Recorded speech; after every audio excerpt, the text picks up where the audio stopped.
आज मैं बहुत ही खुश हूं क्योंकि आज पूरे 11 साल बाद अमेरिका से मेरा दोस्त अपनी पढ़ाई पूरी करके वापस लौट रहा है।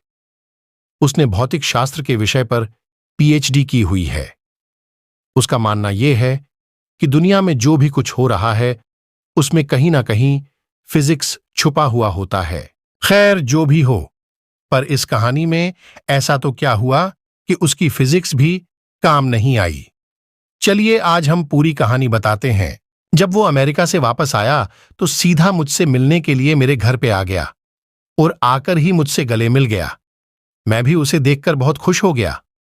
मैंने बोला, अरे शिवम, अमेरिका से कब लौटा? मुझे बताया भी नहीं। आज ही लौटा हूं, तुम्हें सरप्राइज देना चाहता था, इसीलिए मैंने तुम्हें नहीं बताया। और बता, क्या हालचाल है? घर में सब कैसे है? मैंने कहा, सब बढ़िया है और घर में भी सब अच्छे हैं। तू बता, तू कैसा है? तुम्हारी पढ़ाई पूरी गई क्या? हां, मेरी पढ़ाई तो कंप्लीट हो गई और अब मैं हमेशा के लिए इंडिया वापस आ गया हूं। अब हम दोनों मिलके खूब मस्ती करेंगे। मैंने कहा, ठीक है, पर आज तुम्हें मेरे घर पे खाना खाने के लिए आना पड़ेगा। वो बोला, जरूर आऊंगा।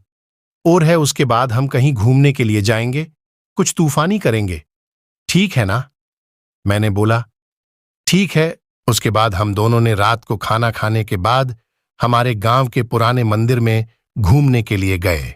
मैंने बोला, शिवम, क्या तुम्हें पता है ये मंदिर बहुत ही ज्यादा प्रचलित है? उसने हैरान होकर बोला, ओह, तो ये है तुम्हारा तूफानी अंदाज। क्या यार, तुझे कोई अच्छी जगह नहीं मिली कि तू मुझे यहां ले आया? मंदिर। मैंने बोला, तुम चलो तो सही, बहुत मजा आएगा। लोगों का मानना यह है कि यह भूत प्रेत जैसी आत्माएं रहती है। शिवम, क्या सच में यहां पे भूत है? क्या तुम भी मजाक कर रहा हो? मैं नहीं मानता। मैंने बोला, ठीक है, हम दोनों साथ में जाते हैं और पता लगाते हैं कि सच में भूत है कि नहीं। फिर हम दोनों मंदिर के अंदर चले गए। मंदिर काफी बड़ा था और थोड़ा भयानक भी लग रहा था। ऐसा लग रहा था कि कई दिनों से यह साफ सफाई नहीं हुई है। फिर हमने मंदिर के पुजारी से बात की, पंडित जी, हमने सुना है कि यहां आसपास कोई भूत का निवास है। क्या यह बात सही है? यह सुनकर वो पुजारी हमको घूरने लगा और बोला, चले जाओ यहां से, ये जगह तुम्हारे लिए सही नहीं है। मैंने बोला, क्यों पंडित जी? पंडित जी, आओ मेरे साथ, मैं आपको बताता हूं। इतना कह के वो हमें एक कमरे में ले गया और हम जैसे ही अंदर गए तो वो पुजारी ने बाहर से उस कमरे को लॉक कर दिया। यह देखकर मैं और मेरा दोस्त शिवम घबरा गए।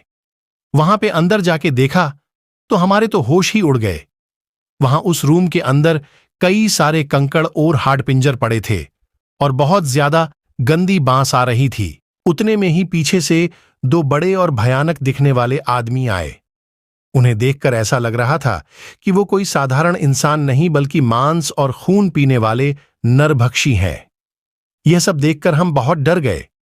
हमने तो मान ही लिया था कि अब हम जिंदा नहीं बचेंगे। फिर उन दोनों ने हमें कस के पकड़ा और हमें एक कोने में गए।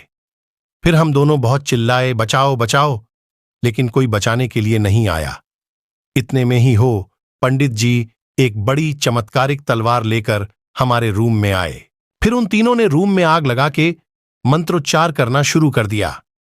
हमने यह सब देखकर डर के मारे और ज्यादा जोर जोर से चिल्लाने लगे। ठीक उसी समय किसी ने बाहर से हमारे रूम का दरवाजा खटखटाया। दरवाजे की खड़खड़ाहट सुनकर उन तीनों ने रूम की आग बुझा दी और दूसरे कमरे में चले गए। हमने तुरंत ही उठकर उस रूम का दरवाजा खोल दिया। दरवाजे के सामने उस मंदिर के ट्रस्टी और आसपास के रहने वाले लोग खड़े थे। हम कुछ बोले उससे पहले उन लोगों ने हमें धमकाना शुरू कर दिया। तुम दोनों कौन हो? यहां मंदिर में चोरी करने के लिए आए हो? सच बताओ, वरना हम पुलिस को बुलाएंगे। हमने सब सच बता दिया, लेकिन उन लोगों को हमारी बातों पे भरोसा नहीं हो रहा था, बल्कि उल्टा हमें डांटने लगे। तुम दोनों क्या बोल रहे हो? नशा करके आए हो क्या? ये मंदिर कई सालों पहले खंडेर हो चुका है। यहां कोई पुजारी नहीं है। अब चलो यहां से, वरना हम पुलिस को बुलाएंगे।